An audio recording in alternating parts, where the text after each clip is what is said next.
ব্যাপার বলতো? বুঝতে পারছি না। মেয়েটা কি বলতো? বড়বাবুর কেউ হবে হয়তো, নতুন এসেছে। মন্দির থেকে দৌড়ে বেরিয়ে গেল কেন? মন্দিরে কেউ কিছু বললো না তো? না না, ও তো পেছন পেছন লক্ষ্মী তো ছোট ছোট দেখলাম।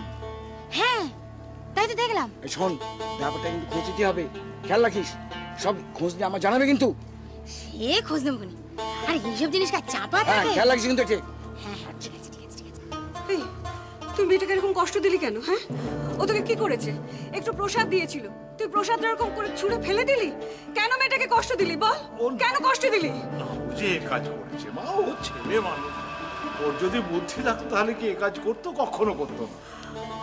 বললাম তো, ওর বুদ্ধি থাকলে এমন কাজও কোনোদিন করতো না। ঠাকুর আছেন, ঠাকুর সব দেখেছেন, তিনি তোমার সাগরকে ঠিক ক্ষমা করে দেবেন। তাই যেন করেন। হ্যাঁ, যাও যাও, চিন্তা না করে বাড়ি যাও। হ্যাঁ, এসো এসো, প্রসাদের থালা রাখো। এটা যা সিন দেখে এলাম না। সকালবেলা আবার কি সিনেমা দেখলে?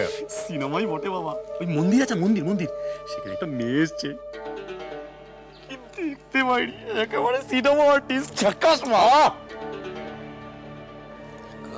বাবা, মেয়েটা না দৌড়াচ্ছিল জানো তো, আর আমাদের লক্ষ্মী ওর পেছন পেছন দৌড়াচ্ছে। দৌড়াতে দৌড়াতে না বাবা, মেয়েটার শাড়ির আঁচলটা একেবারে মাটিতে পড়ে ফুটাফুটি খাচ্ছিল। মাইরি, কেন কেন কেন কেন দৌড়াচ্ছিল? কেন কেন কেন দেখতে কেন জানলা কে নাচতাম? দুলালদা,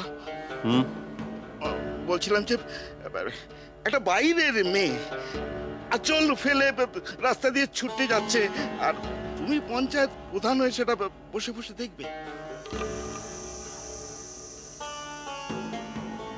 হয়তো আমার সঙ্গে চলো বাবা। কোথায়? হয় না।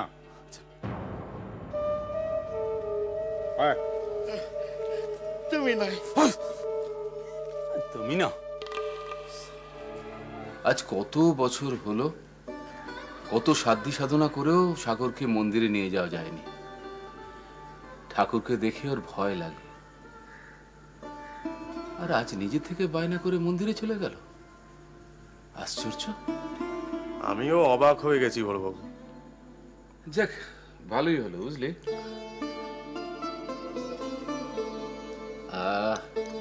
First class.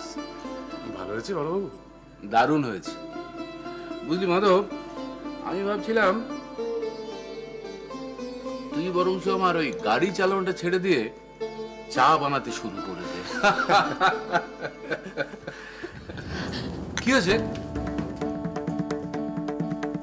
কি বললো? ও আমি বলতে পারবো না। তুই কি বলি? দালাল? হ্যাঁ দালাল। আমি দালাল? হ্যাঁ হ্যাঁ হ্যাঁ হ্যাঁ, তুমি দালাল হলো। তুমি দালাল? আবার বল। দালাল দালাল দালাল, একবার না 100 বার বলবো, 1000 বার বলবো, 1,00,000 বার বলবো, তুমি দালাল দালাল দালাল। এই শোনো, তোমার নাম না ওই দুলাল লস্কর না হয়ে ওই দালাল লস্কর হলে ভালো হতো, বুঝতে পেরেছ? তোকে তোকে আমি ছেড়ে কথা বলবো না। যাও। তোর শেষ আমি জায়গায় জানবো। ও বোঝা আছে। ঠিক আছে, ঠিক আছে, দেখাচ্ছি তোর মজা। চলো চলো চল খালি। চলো। পারবো না। বাবারে, বড্ড বার বেড়েছে, বড্ড বার। তুমি ছেড়ো না, তোমার প্রেস্টিজ দিয়ে টানাটানি পড়ছে। না না, আমি দালাল। না, না, তাই বলে- আরে মানতে হবে, শুনতে হবে কথা বলো। ও আমাকে বলবে দালাল, মেনে নিতে হবে। বলতো কি? এইটা তুমি ঠিক কাজ করোনি। তোমার ভালো না লাগলে তুমি নিতে না, কিন্তু এইভাবে প্রসাদ ছুঁড়ে ফেলাটা তোমার উচিত হয়নি। ছোটদা যে এরকম একটা কাণ্ড করবে আমরা তো কেউ বুঝতেই পারিনি। তোমার ব্যবহারে নন্দিনী কত দুঃখ পেয়েছে জানো? মন্দির থেকে ছুটতে ছুটতে বাড়িতে চলে এলো। তুমি দুষ্টুমি করো সেটা ঠিক আছে, কিন্তু দিনকে দিন তোমার দুষ্টুমিটা একটা অসভ্যতামির জায়গায় পৌঁছে যাচ্ছে। তুমি বুঝতে পারছো আমি তোমাকে কি বলছি? আপনি ওকে বকছেন কেন?